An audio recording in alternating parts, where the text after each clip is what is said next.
Rama, an archaeology student, arrived in a remote village to complete his research on ancient artifacts. The village was famous for its mystical myths, one of which centered around an old house called the Dead Clock House. The house had long been abandoned after the tragic deaths of its owners, a couple and their 2 children, who were all found mysteriously deceased. The villagers warned Rama to stay away from the house. The grandfather clock stopped at 3:33, the exact moment the tragedy happened. An elder said with a tone of fear, but Rama's curiosity outweighed his fear. He decided to investigate the house, hoping to uncover historical artifacts that could aid his research. That night, Rama approached the house. It loomed in the darkness, surrounded by ancient trees that seemed like towering figures watching him. Broken windows, a warped wooden door, and peeling paint on the walls created an eerie atmosphere. As Rama pushed open the door, a soft creak echoed, sounding almost like a distant scream. The living room inside was coated in dust, with old, disheveled furniture scattered around. In the corner of the room stood a large antique clock, frozen in time.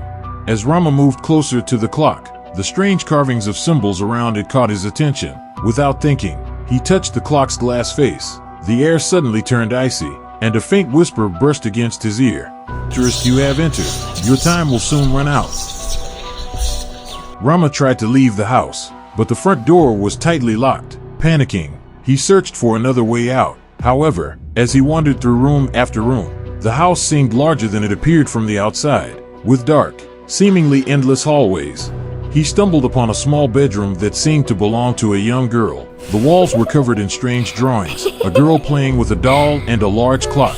A broken doll lay on the decayed bed. When Rama touched the doll, the sound of faint laughter echoed throughout the room. The shadow of a little girl appeared standing in the corner. Her long hair covered her face. As Rama approached, the shadow vanished instantly, but the old wardrobe in the room slowly creaked open, revealing a void of darkness inside. Rama found an aged note inside that read, "They are always watching.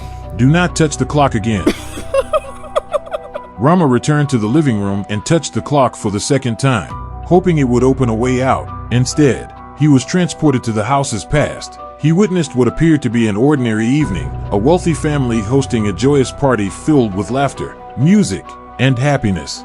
But the atmosphere quickly turned eerie when the young daughter of the family began crying hysterically, pointing at the antique clock. Suddenly, the house was plunged into darkness. The guests disappeared one by one, leaving the family alone in the living room. A dark, shadowy figure emerged from within the clock, enveloping the family members one by one. Rama, helpless and unable to intervene, felt trapped in a nightmare. When he returned to the present, he realized something had changed. Shadows from the past now followed him, appearing as faint, fast-moving figures lurking in the corners of the room. Rama realized that the clock was a portal between the human world and a vengeful spirit realm.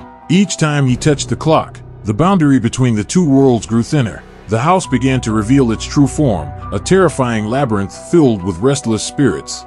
The Timekeeper, a hooded figure with a face like an endless void, appeared before him. It warned that Rama had opened the door to the spirit world and could not leave without facing the consequences. With each journey through time, the spirits within the house grew stronger. Determined to end it, Rama decided to destroy the clock. He found an old axe in the storage room, but the clock was protected by dark shadows that tried to stop him. After a long struggle against the terrifying entities, Rama finally managed to shatter the clock. As the clock shattered, a scream echoed throughout the house, and violent tremors caused the walls to collapse. Rama awoke outside the house, which now appeared as nothing more than ruins. He felt a sense of relief, but it didn't last long. When he returned to the town, Rama felt that something was off. The people around him seemed strange. No one recognized him, not even his closest friends. In the mirror of his house, he saw the shadow of the Timekeeper standing behind him, whispering, "Time cannot be destroyed. You belong to us now."